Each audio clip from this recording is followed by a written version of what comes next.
Hello friends, कैसे हैं आप लोग। आशा करते हैं कि आप लोग बहुत अच्छे होंगे, आपकी पढ़ाई लिखाई भी बहुत ही चल रही होगी। आज जो मेरा ये वीडियो है 4th पार्ट का वीडियो है। पार्ट 1 में हम लोग ये जो मेरा पूरा सीरीज है चल रहा है जैव प्रक्रम। पार्ट 1 में देखे थे पोषण क्या है, सेकंड पार्ट में देखे थे हम लोग की पौधे में पोषण क्या है, थर्ड पार्ट में हम लोग देखे थे कि जंतुओं में जो पोषण होता है वो अमीबा परिमिशन में कैसा होता है वो देखे थे। और जो 4th पार्ट का जो वीडियो है 4th पार्ट का, इसमें हम लोग देखेंगे मनुष्यों का पाचन तंत्र।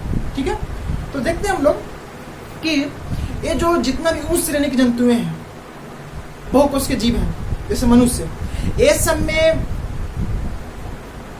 भोजन के पाचन के लिए एक विशेष अंग होता है जिसको हम लोग बोलते हैं आहार नाल। क्या चीज बोलते हैं? आहार नाल। आहार नाल का मतलब सिंपल, आहार मतलब भोजन, नाल मतलब नली, यानी कि भोजन का एक नली होती है। इसमें कौन कौन आते हैं? इसमें आते हैं मुख गुहा, ग्रसनी, ग्रास नली, छोटी आंत, बड़ी आंत। यह सब पूरा प्रक्रिया मिलकर आहार नाल का निर्माण होता है। तो सबसे पहले देखते हैं कि मनुष्य का जो पाचन तंत्र किससे कहते हैं। और एक चीज और, भोजन के पाचन के लिए बहुत सारा पाचन ग्रंथियां भी होती है जिससे पाचक रस निकलता है जो भोजन को पचाने में मदद करता है। तो मनुष्य का पाचन तंत्र का डिफिनेशन आए यहाँ में कैसे लिखेंगे? मनुष्य का पाचन तंत्र से आप क्या समझते हैं? तो लिखेंगे उसमें कि मनुष्यों में पाचन ग्रंथियां तथा पाचन क्रियाएं मिलकर एक पाचन तंत्र का निर्माण करता है। ठीक है, तो सबसे पहला जो आहार नाल में जो सबसे पहला भाग उसको बोलते हैं मुख गुहा। कैसे बोलते हैं? मुख गुहा। मुख गुहा में जाहिर सी बात है क्या होगा? एक होगा दांत, एक होगा जीभ, होठ, ये सब है। तो होठ है जो मांसल रचना होती है जो जबड़े के आगे में होता है। अब देखते हैं कि दांत और जीभ है। जीभ होता है, जीभ के ऊपर बहुत सारे स्वाद कलियां होती है, बहुत छोटे रसांकुर जिसको बोलते हैं, बहुत छोटे छोटे रसांकुर जिसको बोलते हैं स्वाद कलियां, जिसके द्वारा हम लोग स्वाद का पता चलता है कि मीठा तीता सब पता चलता है इससे। अब हम लोग देखते हैं कि ये दांत क्या है। दांत जो दांत है, दांत के सबसे जो अंदर में जो गड़ा हुआ, जो मसूड़ा में गड़ा हुआ होता है उसको बोलते हैं हम लोग जड़। क्या बोलते हैं? जड़। और जो ऊपर उठा हुआ है, निकला हुआ है, उसको बोलते हैं सिर या शिखर। अब बीच का भाग है उसको बोलते हैं ग्रीवा या गर्दन। मान लीजिए ये दांत है, मान लीजिए कि कैसे है दांत है। दांत का जो सबसे नीचे वाला भाग है जो मसूड़ा में जुड़ा हुआ उसको बोलते हैं क्या हम लोग? जड़। ऊपर वाला को सिर या शिखर, बीच वाला को ग्रीवा या गर्दन। अब देखते हैं कि जो दांत होता है उसके सबसे भीतर वाले भाग को क्या बोलते हैं? मज्जा गुहा। कैसे बोलते हैं? मज्जा गुहा। और उसके जस्ट ऊपर वाले भाग को बोलते हैं हम लोग भीतर में ही, दांत के भीतर में ही सबसे भीतर वाले भाग को बोलते हैं मज्जा गुहा। उसके जस्ट ऊपर वाले भाग को बोलते हैं डेंटाइन। कैसे बोलते हैं? डेंटाइन। और उसके वाले ऊपर वाले भाग को बोलते हैं हम लोग केनाइन। कैसे बोलते हैं? केनाइन। आरस में इस तरीके से हम लोग दांत का रचना देख लिए। अब देखते हैं कि दांत होते मनुष्य में कितने तक? टोटल 32 होते हैं। कितना होते हैं? 32। Incisor, canine, molar, premolar. ठीक है, अब एक टॉपिक आता है दंत अस्थि क्षय। कैसे बोलते हैं? दंत अस्थि क्षय यानी दंतास्थि क्षय। दंतास्थि क्षय क्या है? तो जब हम लोग शर्करा चीज जैसे चॉकलेट, आइसक्रीम, ऐसा मीठा चीज खाने से, चीनी खाने से क्या होता है, अंदर में जो बैक्टीरिया होता है उससे रिएक्शन करके, यानी शर्करा यानी मीठा चीज और जो बैक्टीरिया है दोनों रिएक्शन करके क्या बनाता है? एक एसिड बनाता है जो कि दांत का जो कठोर आवरण है उसको हल्का मुलायम कर देता है। कौन है? जो अम्ल बना। कैसे अम्ल बना? तो शर्करा और बैक्टीरिया से मिलकर क्या बना? अम्ल बना, जो कि जो एक कठोर दांत है उसको मुलायम कर देता है और धीरे धीरे धीरे उसको डिस्ट्रॉय, बर्बाद करने लगता है।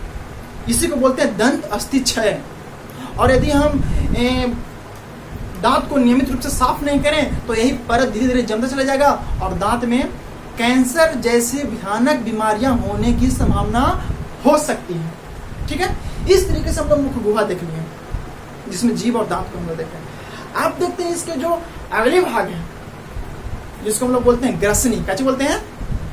ग्रसनी। और ग्रसनी से पहले एक यहाँ पर लार होता है जिससे लार का हमेशा शराब होता है, उसको पहले देख लेते हैं। तो जो लार होता है मनुष्य में 3 होता है, 3 लार ग्रंथियां होती है। कितना ग्रंथियां? 3। सबलिंगुअल, सबमैंडिबुलर और एक होता है पैरोटिड ग्रंथि।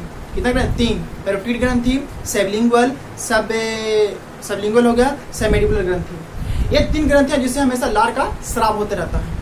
ठीक है, अब हम लोग देखते हैं कि जैसे हम लोग लार से यानी कि मुख गुहा के नीचे आते हैं, इसको बोलते हैं ग्रसनी। कैसे बोलते हैं? ग्रसनी। तो ग्रसनी में 2 तरह का द्वार होता है, एक होता है कंठ द्वार, एक होता है निगल द्वार। निगल जो द्वार है उसमें भोजन जाता है, और कंठ द्वार से क्या होता है, हमेशा वायु यानी वो जाता है, श्वास यानी में खुल जाता है।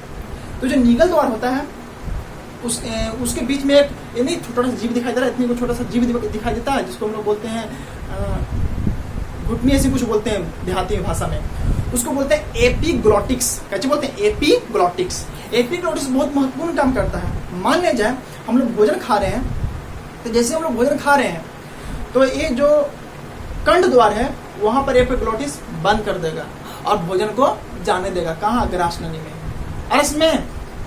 ठीक है, और जैसे हम लोग मान लीजिए हवा ले रहे हैं, वायु ले रहे हैं, तो क्या करेगा? निगल द्वार को बंद कर देगा, यानी भोजन वाला चीज को बंद कर देगा। और यही जब अनबैलेंस होता है तो हम लोग कस कस सरकने लगते हैं, जिसको कहते हैं कोई याद कर रहा है, याद नहीं करता है। एक्चुअली क्या होता है कि एपिग्लॉटिक्स अनबैलेंस हो जाता है। बंद करने के बंद करने के कंठ द्वार को बंद कर देता है निगल द्वार को, बंद करने के निगल द्वार को बंद कर देता है कंठ द्वार को। इस तरीके से होता है। तो जो कंठ द्वार होता है वो श्वास नली में खुलता है, और निगल द्वार होता है वो आगे जाकर ग्रास नली में खुलता है। किसमें? ग्रास नली में। ठीक है, अब ग्रास नली क्या है? चूंकि ग्रास नली एक लंबी रचना होती है, इसमें भोजन का पाचन नहीं होता है।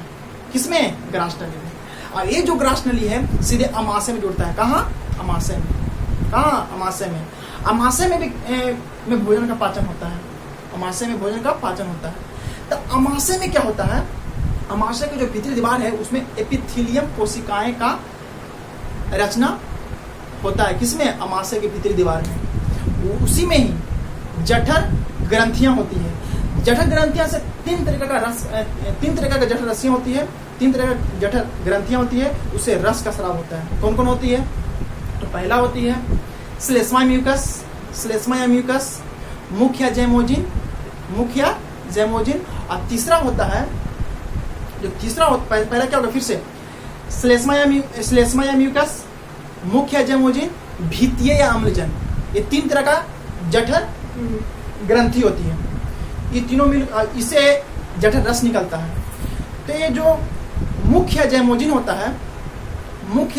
होता है इससे पेप्सिनोजेन निकलता है। क्या निकलता है? पेप्सिनोजेन। और भीतीय अम्लजन होता है, भीतीय या अम्लजन, इससे निकलता है हाइड्रोक्लोरिक एसिड। क्या निकलता है? Hydrochloric acid. और श्लेष्मा या म्यूकस होता है, इससे निकलता है श्लेष्मा। ठीक है, अच्छा अब देखते हैं कि जो पेप्सिनोजेन है, जो पेप्सिनोजेन है कहाँ से निकलता है? मुख्य जैमोजिन से। ये निष्क्रिय होता है। कैसा होता है? निष्क्रिय। सक्रिय कौन बनाता है? तो जो भीतीय अम्लजन से निकलता है हाइड्रोक्लोरिक एसिड HCl।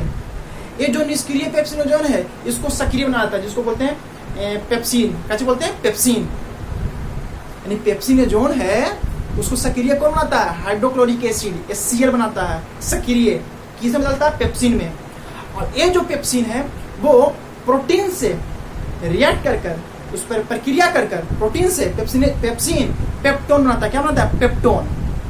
ठीक है, अब बोलेंगे कि म्यूकस या श्लेष्मा का क्या काम है? तो म्यूकस या श्लेष्मा क्या करता है? हाइड्रोक्लोरिक एसिड या पेप्सिनोजेन जो है उससे रक्षा करता है। मतलब कि यदि ज्यादा मात्रा में बढ़ जाएगा कौन? हाइड्रोक्लोरिक एसिड, तो अंदर में क्या होगा? एक धसा घाव जैसा संरचना, जिसको हम बोलते हैं अमाशय अल्सर। कैसे बोलते हैं? अमाशय अल्सर। उससे रक्षा करता है कौन? मुख्य श्लेष्मा या म्यूकस। ठीक है, बचाता है।